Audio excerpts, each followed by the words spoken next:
За манайхан топик зориулсан хичээлийн маань part 2 эхэлж байна. За энэ удаад болохоор багш нь унших дасгалын 25-аас 27 дугаар дасгалыг авчирсан байгаа багштай хамт харъя. За энэ дасгал маань болохоор 25-аас 27 дугаар дасгал дээр гарч ирдэг. Сонингийн гарчгийг харангуйтаа хэдүүлээ 1-4 хүртэл олгогдсон байгаа тайлбаруудаас хамгийн зөвийг нь сонгодог дасгал гэсэн. 세 달째 수출 감소 гэж. 3 дахь сарда 수출 гэдэг нь экспорт хэлээд та тий. Тэгэхээр экспорт 감소 буурж байна. За тэгээд 경기의 악영향.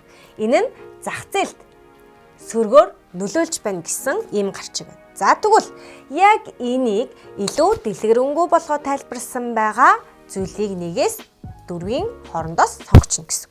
За харъя. 수출이 4개월 동안 줄어들어 경기가 좋지 않다. 자, экспорт 4개월 동안 гэхээр 동안 гэдэг нь болохоор туршид гэсэн үг шүү дээ, тэ? Тэгэхээр 4 сарын туршид экспорт 줄어들어 보라 경기에 좋지 않다. Энэ эдийн засагт тэгээд зах зээлд муугар байна, муу байна гэсэн үг болчихж байгаа.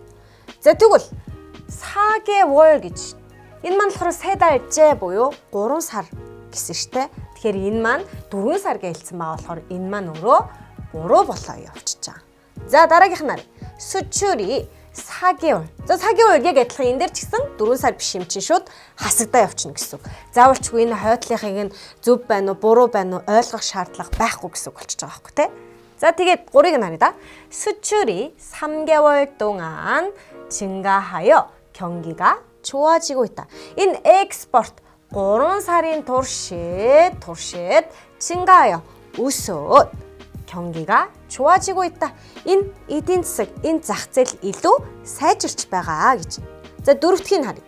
수출이 3개월 연속 дараалан гэсэн үг те. Тэгэхээр 3 сар дараалан 줄어들어 보라 경기가 나빠지고 있다.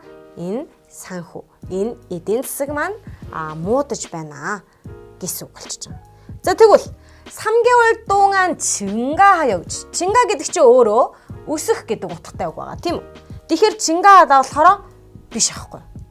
За тэгээд яг дөрөвдгийг нь харуул энэ 3 сар 연속 세 달째 гэдэг нь 3 сарын турш ингээд дараалаад гэсэн утга агуулж байгаа болохоор 연속 гэдэг үгээр орлуулж болж байгаа гэсэн үг. 연속.